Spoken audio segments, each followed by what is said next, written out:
अथर्ववेद की बातें गुरुवर अपने अनुभव से मूक माटी में लिख रहे हैं। पक्वा पक्व रुधिर से भरा घाव हो, पक्वा पक्व चाहे पका हो चाहे कच्चा हो, ऐसे रुधिर से भरा घाव हो, भीतरी चोट हो या बाहरी, असहनीय कर्ण पीड़ा हो, असहनीय कानों की पीड़ा हो, ज्वर से कपाल फट रहा हो, नासा की नासूर हो, शीत से बहती हो या उष्णता से फूटती हो, नासा की नासूर हो, शीत से बहती हो या उष्णता से फूटती हो वह, और सिरहसूल आधा हो या पूरा, सिरहसूल आधा हो या पूरा, इन सब अवस्थाओं में माटी का प्रयोग लाभप्रद होगा। माटी का प्रयोग लाभप्रद कब होगा? चाहे रुधिर से भरा घाव हो, कानों में पीड़ा हो रही हो, कपाल ज्वर से गर्म हो रहा हो, नासा फूट रही हो, चाहे सर्दी के कारण अथवा उष्णता के कारण, और सिरहसूल आधा हो या पूरा, सिर में दर्द चाहे आधा सीसी हो और चाहे पूरा हो, इन सब अवस्थाओं में माटी का प्रयोग लाभप्रद होगा। माटी का प्रयोग लाभप्रद होता है। मुझे याद है बचपन में, अब आज की भाषा में कहें कुछ इन्फेक्शन हो गया, या सीधी सीधी बात करें तो कोई कीड़ा बैठ गया होगा, कीड़े के बैठने से भी इन्फेक्शन हो जाता है, या हो सकता है किसी कीड़े ने काट दिया हो, उसकी वजह से स्वेलिंग आ गई, सूजन आ गई। अब ऐसी सूजन को दूर कैसे करें? डॉक्टरों से बात करो तो डॉक्टर तो अपनी सलाह देंगे,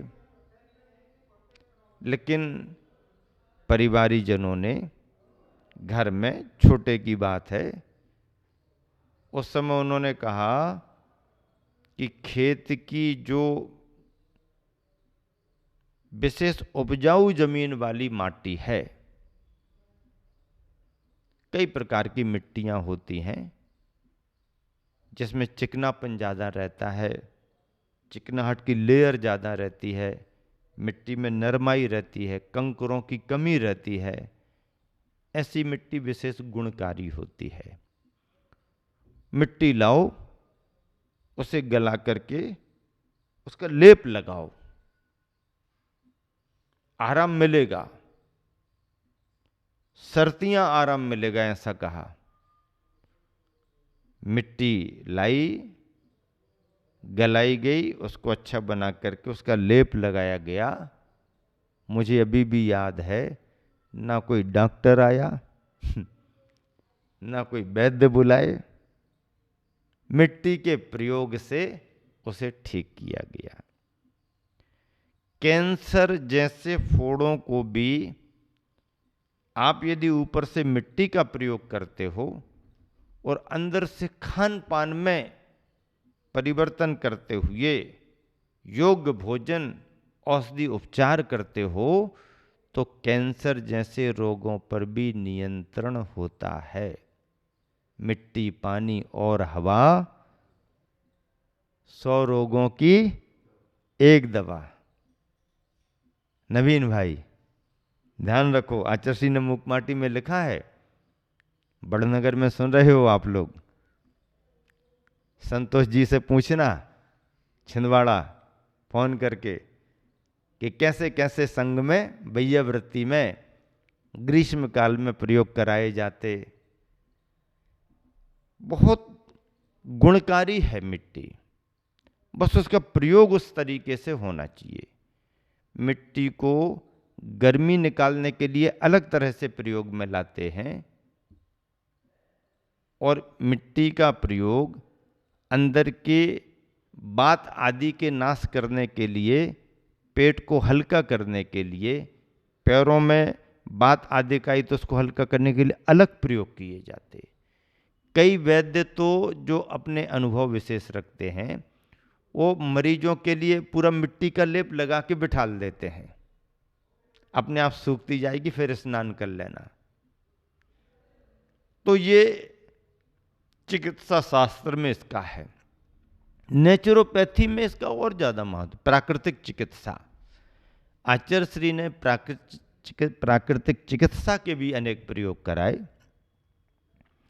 और अभी पूर्णायु के रूप में आयुर्वेद के लिए भी बहुत सारे प्रयोग बताए। इतनी बारीकियां मूक माटी में लिखना आयुर्वेद शास्त्र के ज्ञाता भी आश्चर्यचकित होंगे कि आचार्य श्री ने इतनी सूक्ष्मता से कैसे आयुर्वेद के प्रयोग यहाँ पर लिखे। और आचार्य श्री को है आयुर्वेद का अच्छा ज्ञान है, मिट्टी पानी के प्रयोग, हवा के प्रयोग उनको मालूम है, और खान पान के नियंत्रण से, पथ्य के प्रभाव से स्वयं बीमारियों पर नियंत्रण करने पर गुरुवर का बहुत बड़ा विश्वास है। संघ में वह समय समय पर प्रयोग कराते रहते हैं। तो यहाँ पर कहा जा रहा कि कैसी भी स्थिति क्यों ना हो, माटी का प्रयोग लाभप्रद होगा। पर माटी के प्रयोग में शरीर के किसी भी भाग में माटी का उपयोग कर सकते हैं, केवल हार्ट, चेस्ट इसको छोड़ करके इस पर माटी का प्रयोग नहीं होता है। यहाँ तक कि हस्तपाद की अस्थि टूटी हो, यानी हाथ पांव की हड्डी टूट गई हो, माटी के योग से जुड़ सकती है। डॉक्टर फेल हो जाएंगे यहाँ पर। यहाँ तक कि हस्तपाद की अस्थि यानी हड्डी टूटी हो, माटी के योग से जुड़ सकती है। अविलंब कुछ ही दिनों में पूर्ववत कार्यारंभ, अपना कार्य शुरू हो जाएगा।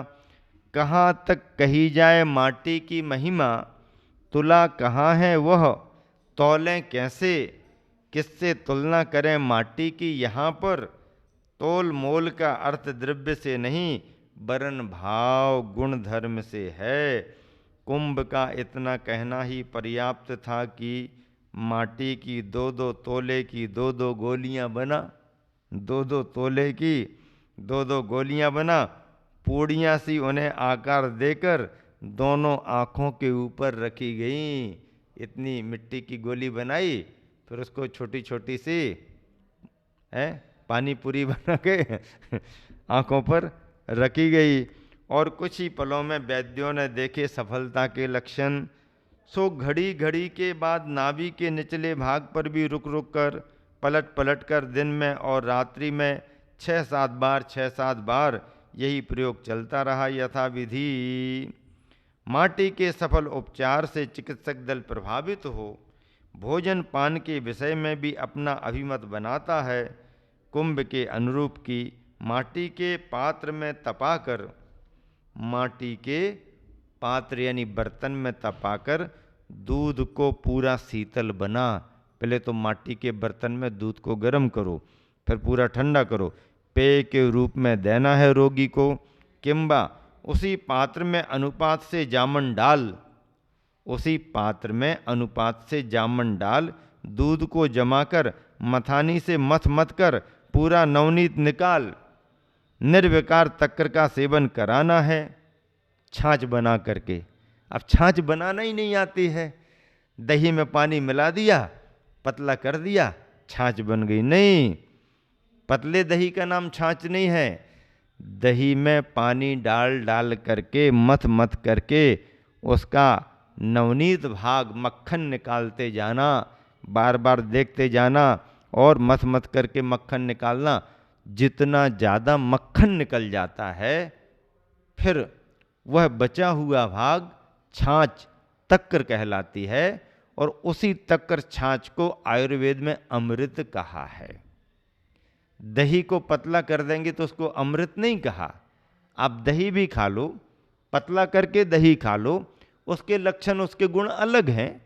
स्वस्थ व्यक्ति के लिए वो सब चलेगा, लेकिन अस्वस्थ व्यक्ति के लिए, जिसको छाछ का समझ लीजिए कि उपचार बताया है कि छाछ का कल्प करो तो दही में से पूरा मक्खन नवनीत निकल जाए, और जो निर्विकार बिल्कुल पतला पतला बिना मक्खन नवनीत के बचती है, उसका नाम छाछ, उसका नाम तक्र, और उसी को आयुर्वेद में अमृत कहा है। आयुर्वेद की दृष्टि से अमृत, संलेखना में अंत अंत में तक्र को ही स्थान मिला है, और लास्ट में पानी। छाछ किसी भी रूप में किसी भी व्यक्ति को नुकसानदायक नहीं, क्योंकि दही की पूरी खटास निकल जाती। छाछ में से खटास निकल जाए, सामान्य से उसका टेस्ट बना रहे, पर बाकी खटास निकल गई, मक्खन निकल गया, वह शरीर के लिए बहुत लाभदायक होती है। तो निर्विकार तक्र का सेवन कराना है। मुक्तासी उजली उजली मधुर पाचक सात्विक कर्नाटकी ज्वार की। अब देखो, मुक्तासी उजली उजली मधुर पाचक सात्विक कर्नाटकी ज्वार की। ज्वारी में अंतर होता है। कर्नाटक की ज्वार चांदी सी चमकती है। ज्वार की रवादार दलिया, रवादार दलिया जो अधिक पतली ना हो, तक्र के साथ देना, बहुत पतली ना हो, तक्र के साथ देना है। पूर्वान के काल में संध्या काल टाल कर, पूर्वान के काल में देना है, संध्या काल को टाल कर, क्योंकि संधि काल में सूर्य तत्व का अवसान देखा जाता है। क्योंकि संधि काल में सूर्य तत्व का अवसान देखा जाता है, और सुषुम्ना यानी उभय तत्व का उदय होता है। उभय तत्व का उदय होता है, जो ध्यान साधना का उपयुक्त समय माना गया है। योग के काल में भोग का होना रोग का कारण है, और भोग के काल में रोग का होना शोक का कारण है। फिर कब इस शोक सिलसिला का अंत वह, जब काल प्रवाह का सुदूर खिसक न हो, तब कहीं अशोक वृक्ष की श्यामल छांव मिले। इस तरह से आज का संदर्भ पूरा हुआ। शेष वार्ता आगे मूक माटी की बढ़ेगी। समय हो गया, विराम देता हूँ। महावीर भगवान की। मूक माटी में आरोग्य लाभ के लिए उपचारों की चर्चा चल रही है, जिसमें एक प्रयोग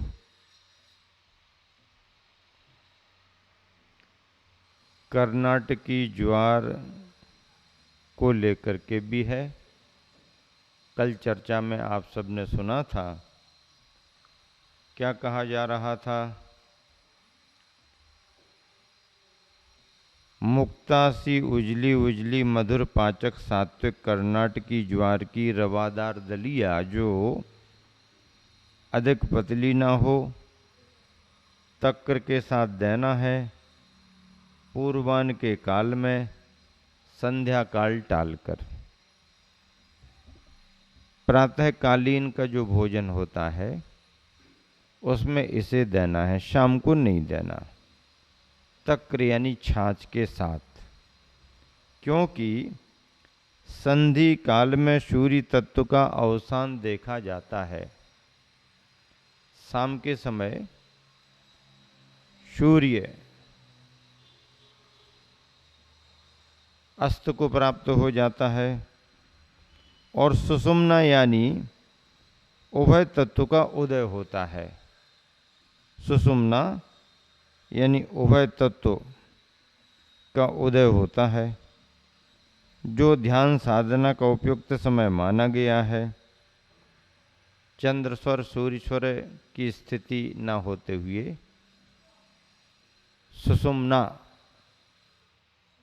उभय तत्व का उदय होता है, जो ध्यान साधना का उपयुक्त समय माना जा गया है। योग के काल में भोग का होना, क्या कहा था कल? योग के काल में भोग का होना रोग का कारण है, और भोग के काल में रोग का होना शोक चिंता का कारण है। फिर कब इस शोक सिलसिला का अंत वह इस शोक सिलसिला का अंत कब होगा? जब काल प्रवाह का सुदूर खिसक ना हो, काल प्रवाह का सुदूर खिसक ना हो, तब कहीं अशोक वृक्ष की श्यामल छांव मिले। फिर अशोक निश्चिंतता की श्यामल छांव मिले। कुछ ही दिनों में कुछ कुछ नहीं, सब कुछ अच्छा अतुच्छा हुआ।